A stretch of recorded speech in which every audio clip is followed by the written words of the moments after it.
Magandang araw po sa ating lahat mga kabakuod. Muli narito po tayo ngayon sa ating munting kamatisan at magsasagawa po tayo ng tinatawag na pagpuproning. Gaya po ng nakasanayan ng marami, malaking bagay pala ang dinudulot o binibigay ng pagpuproning sa panahon na nagpapalaki na tayo ng kamatis. Una, ang kalamangan nito iwas sa sakit o bakterya.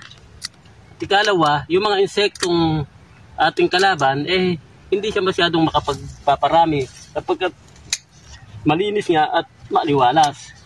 Ngayon po yan, tingnan nyo po ang aking ginagawa.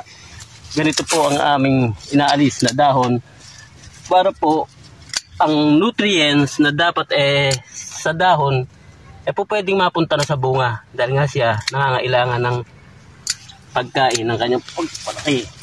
Kaya nga po, ito ang aking nais na gagawin sa panahong ganito na nga ang kanyang edad na may 55 days.